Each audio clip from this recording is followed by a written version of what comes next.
Hi అండి. ఈరోజు మా వీడియోలో పప్పు బెండకాయ ఎలా చేసుకోవాలనేది చూద్దామండి. ఫస్ట్‌గా కట్ చేసుకున్న బెండకాయలు కొన్ని తీసుకుందాం. తర్వాత పోపు సామాన్లు, అలాగే కొన్ని ఆనియన్స్, ముందుగా బాయిల్ చేసుకున్న పప్పుని మంచిగా గరిటెతో మ్యాష్ చేసుకుందామండి.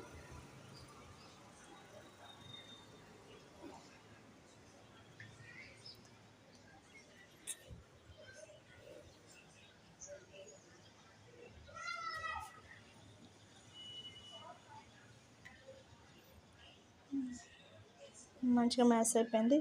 మరి కావాల్సిన ఐటమ్స్ ఇంకొకసారి చెప్తాను వినండి.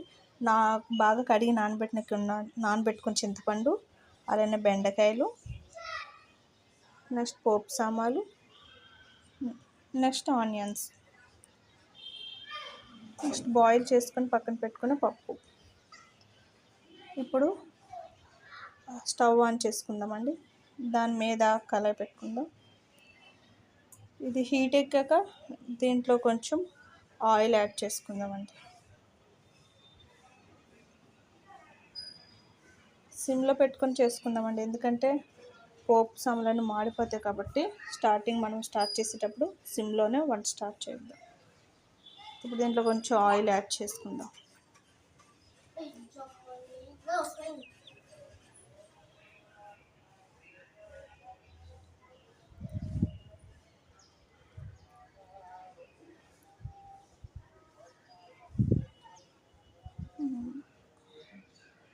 ఇప్పుడు ఈ ఆయిల్ బాగా హీట్ అయిందా కొంచెం, అలానే ఎక్కువ హీట్ అవ్వకూడదు, కొంచెం లైట్గా హీట్ అయ్యాక దీంట్లో ఎల్లుల్లిపాయల రెమ్మలు యాడ్ చేద్దాం.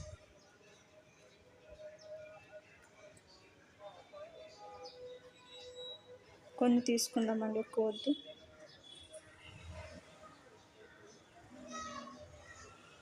అవి కొంచెం బ్రౌన్గా ఫ్రై అవ్వాలండి.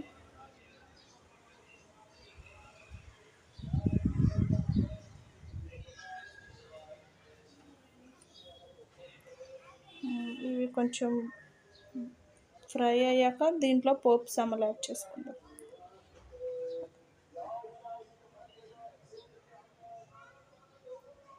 ఆనియన్స్, కరివేపాకు వేసుకుందాం.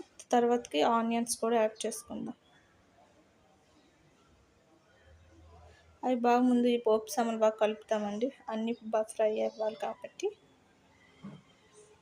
ఇవి ఇప్పుడు చిటపట అవుతుంది కదా, ఇప్పుడు బాగా మిక్స్ చేసుకొని ఆనియన్స్ తీసుకొని అందులో యాడ్ చేద్దాం.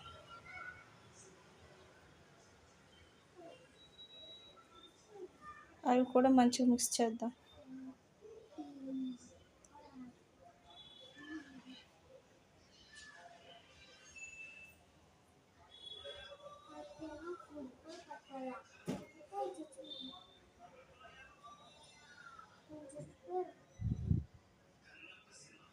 ఇవి బ్రౌన్గా వేగే వరకు మనం ఉంచుదామండి.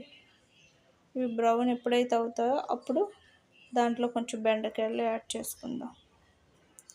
ముందుగా కట్ చేసుకుని పక్కన పెట్టుకున్న బెండకాయ ముక్కలు ఉన్నాయి కదండి, అవి దీంట్లోకి యాడ్ చేసుకుందాం. ఇప్పుడు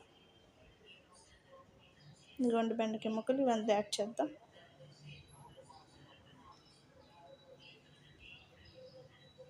సిమ్లోనే ఉండాలండి స్టవ్, లేదంటే మాడిపోతుంది. ఇప్పుడు కొంచెం కొంచెంగా మిక్స్ చేసుకుందాం.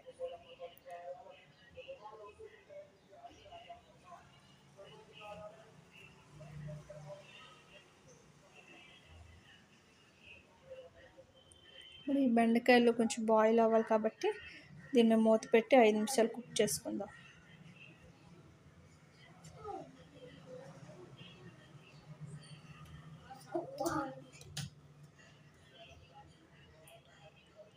ఐదు నిమిషాలు అయ్యింది అండి. ఇప్పుడు తీసి చూద్దామా ఎలా ఫ్రై అయ్యా లేదనేది.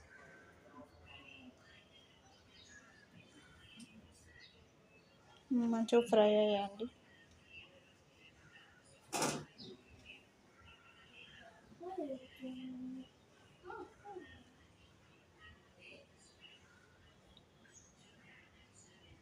చూద్దామండి, ఫ్రై అయ్యాయండి. ఇప్పుడు దీంట్లోకి ఇంకా ఉప్పు, కారం, పసుపు ఇవన్నీ యాడ్ చేసుకుందామండి. ఫస్ట్గా కొంచెం పసుపు అనేది దీంట్లో యాడ్ చేద్దాం. దాంట్లో ముందుగా పసుపు యాడ్ చేసామండి. కారం కూడా యాడ్ చేసుకుంటున్నాం 1 స్పూను.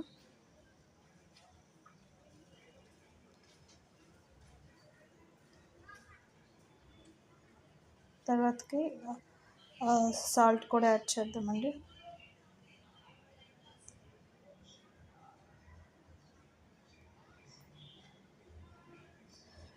ఒక స్పూన్లో కొంచెమే స్టార్టింగ్ యాడ్ చేసుకుందాం సాల్ట్. తర్వాత సరిపోతే మళ్ళీ యాడ్ చేసుకోవచ్చు.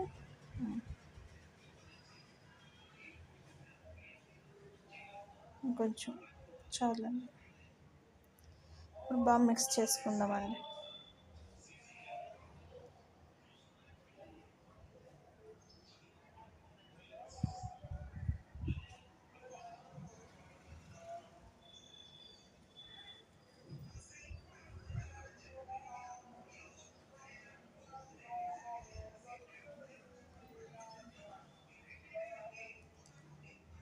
ఇవన్నీ కొంచెం ఫ్రై అయింది, కారం అట్లా తగిలాక. ఇప్పుడు దాంట్లోకి ముందుగా బాయిల్ చేసుకొని ముంచుకున్న పప్పుని దాంట్లో వేసుకుందాం.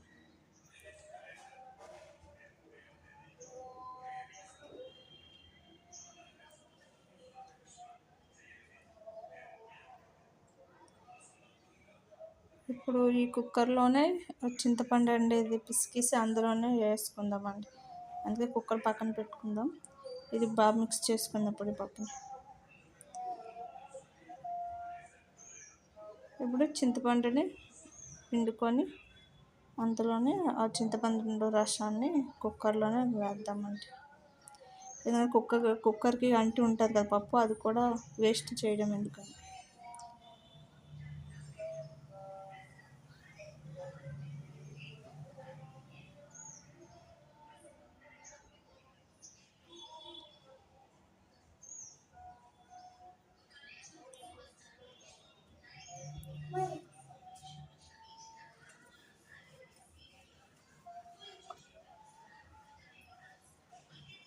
ఇవ్వండి, ఇంత అయింది.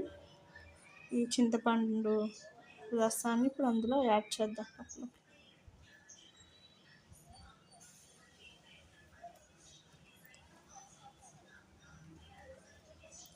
కొంచెం బాగా మిక్స్ చేసుకుందాం.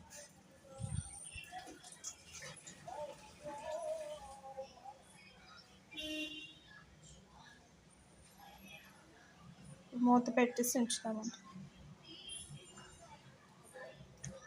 ఇప్పుడు ఒకసారి తీసి చూద్దామా అది మరిగిందో లేదో. ఇప్పుడే కొంచెం కొంచెం మరగడం స్టార్ట్ అవుతుందని, అందుకే 5 నిమిషాలు పెడతాం. సిమ్లో పెట్టి మూత పెట్టాలండి, లేదంటే పొంగిపోతుంది. ఇవ్వండి, కొంచెంగా మరుగుతుంది. బాగా కలుపుకుందాం.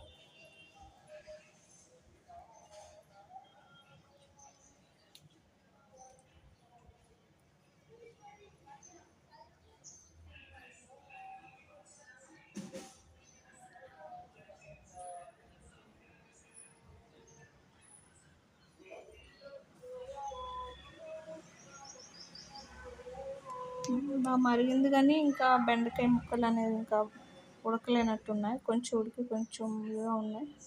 కొంచెం బాగా ఉడకాలన్నమాట. అందుకోసం మళ్ళీ మూత పెట్టుకొని ఒక 5 నిమిషాలు ఉంచుదాం. స్టవ్ సిమ్లో పెట్టుకుందాం. తర్వాతకి మూత పెడదాం.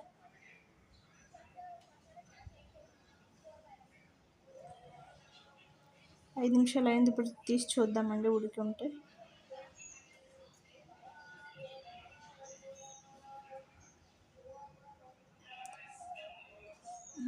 ఉడికిపోయామండి. ఇప్పుడు దాంట్లో కొంచెం రసం పౌడర్ యాడ్ చేద్దాం. సాంబార్ పౌడర్ యాడ్ చేస్తే సాంబార్ టేస్ట్ అయిపోద్ది. అందుకని కొంచెం రసం పౌడర్ని దాంట్లో టేస్ట్ కోసం లైట్గా యాడ్ చేసుకుందాం.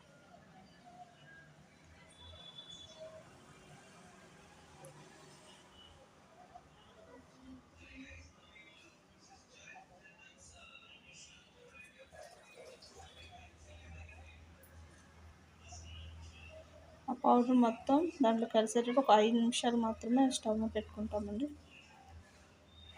ఈ 5 నిమిషాలు ఈ సాంబార్ పౌడర్ కూడా దాంట్లో మిక్స్ అయ్యి మంచి స్మెల్ వస్తుంది.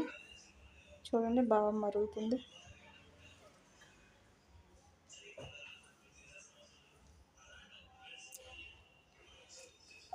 ఇలా మీరు ఒకసారి ట్రై చేసి చూడండి.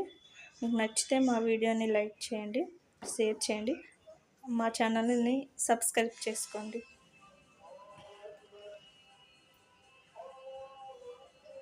సబ్స్క్రైబ్ చేసుకోబట్టి మా వీడియోస్ అన్నీ కూడా మీకు వస్తాయన్నమాట. ఓకే అండి, అయిపోయింది. మూత పెట్టేసుకోండి.